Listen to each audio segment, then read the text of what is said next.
Starsiege, a name that is not exactly well known to the mainstream gaming market, or even to some mech game enthusiasts. But to those gamers who remember the 90s, it was once a potential contender to challenge the venerable MechWarrior series. It was the third in a series of mech games starting with Metaltech Earthsiege created by Dynamics. Now, part of what set Starsiege apart from its predecessors was the extreme dedication to universe building. Whereas the original Earthsiege games emphasized gameplay over story dynamics, this new universe would have real fleshed out characters and factions, all with their own motivation and goals set in a hard science fiction universe where extinction by machine apocalypse could come at any time. In the following video, and in future videos on this subject, I will be reading from the Starsiege Compendium, which was a full-color glossy printed booklet that goes into great detail describing the universe and the events that took place within the Earthsiege games and into Starsiege. And with that, let's begin. The beginning was enigmatic, as beginnings often are. A charismatic maverick called Solomon Petresun started a company called Sentinel Cybertronics, a cutting-edge neural net engineering company that swirled to the service of the black tech underground in 2461 Los Angeles. Petresun was a ruthless man, driven by a desperate fear of death. His company's existence centered on the Methuselah Project, an effort to discover the secrets of immortality inspired by the Bible's long-lived patriarchs. From the beginning, Sentinel Cybertronics was Petresun's weapon against his own mortality. Sentinel Cybertronics, or Sencyb for short, pursued a strange route to immortality. Petresun dreamed of transferring a human mind into a machine brain, the brain then being placed in a human body.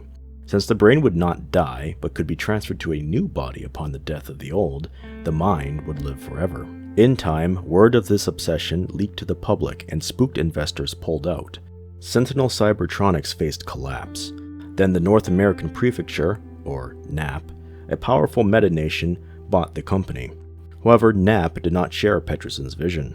Economic reasons dictated that the world's meta-nations struggle in endless wars that ultimately drove their industries. NAP sought a way to continue profitable war without suffering casualties. It needed pilots who wouldn't die. So, Sentinel Cybertronics abandoned Methuselah and began work on creating a cybernetic hybrid mind intended ultimately to replace human pilots on the battlefield. In 2471, Prometheus was unveiled. A fantastically advanced sentient artificial intelligence based on a human template, Prometheus thought millions of times faster than a human and possessed boundless memory. It was praised as a savior. No longer would death be a part of war. This new cybernetic hybrid, or Cybrid, was declared an unqualified success.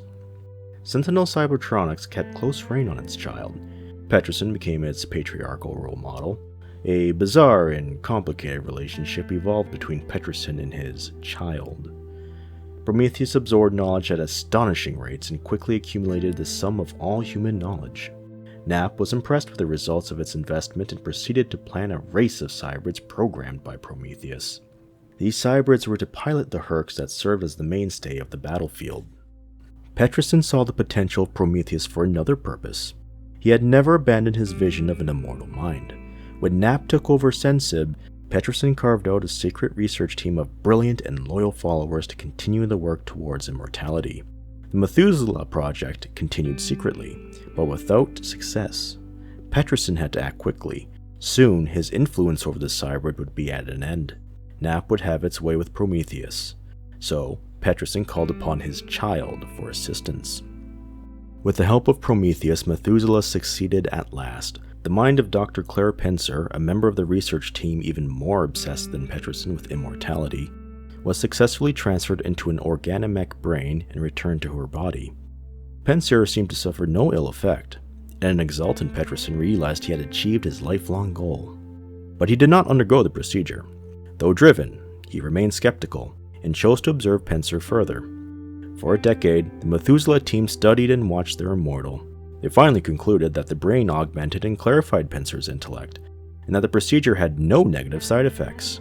Still, Petresun hesitated, afraid that his vaunted immortality carried an as-yet undiscovered price.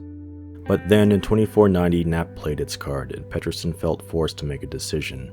Ignorant of the Methuselah team's continued existence, NAP began to take more and more control of the Cybrid project.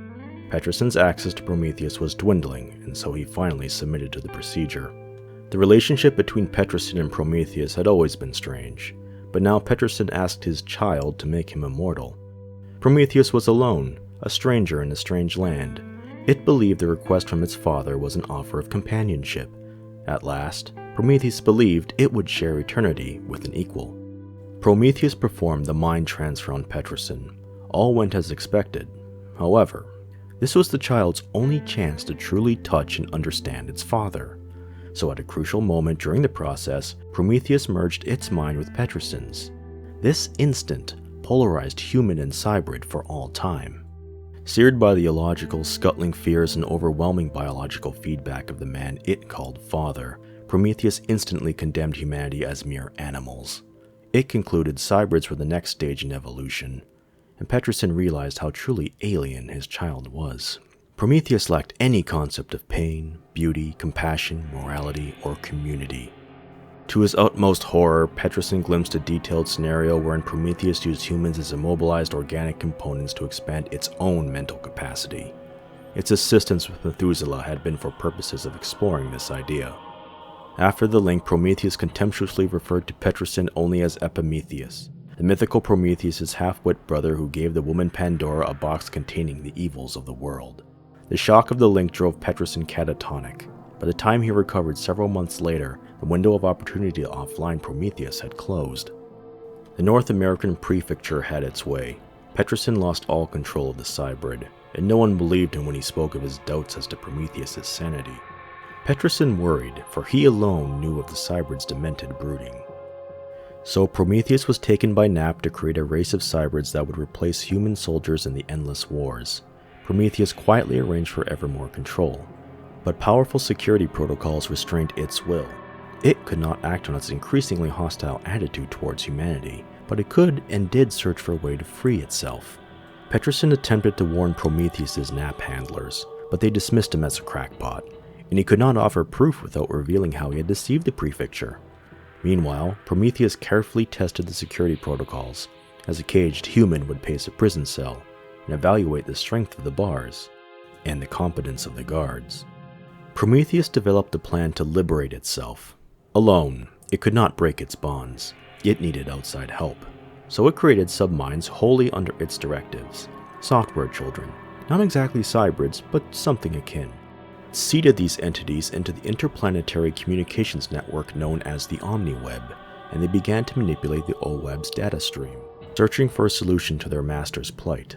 These daemons insinuated themselves into secure systems, altered opinion polls, and even created false net identities that spread lies and rumors. Petresun soon noted subtle shifts in programming trends and command languages. Eventually, these developments, fully accessible through the OWeb, could allow Prometheus to erase or bypass its restraints. Petresun pondered how to counter the Cybrid. Its ability to manipulate events and steer research had grown immense, and it had successfully hidden itself in a labyrinth of Nap security. If Petresun were to prevent Prometheus from subverting its bonds, he would have to shift programming trends to reinforce controls on AIs instead of undermining them. The faithful few who had worked secretly with Petresun on the Methuselah Project had joined him in immortality. Petresun, aghast at the danger Prometheus represented, had proposed a secret society, an immortal brotherhood, to check and eventually destroy what Petresun called the Dark Intellect. Led by Petresun, this clandestine group gradually infiltrated all levels of society. Secrecy was their greatest weapon. Members set themselves up as watchdogs seeking Prometheus. For decades, they sold destructive AIs and computer control of military assets. The Brotherhood succeeded in slowing some trends, such as the creation of self-configuring motherboards. Yet they never found the physical shell of the Dark Intellect. In the meantime, Prometheus deduced the existence of the Brotherhood and the opposition of Epimetheus. Several immortals perished in mysterious accidents over the next decade. Although the immortals fought hard against Prometheus and its daemons, they ultimately lost. Their shadow war did succeed in delaying Prometheus and gave the Brotherhood experience that would prove crucial during the fire.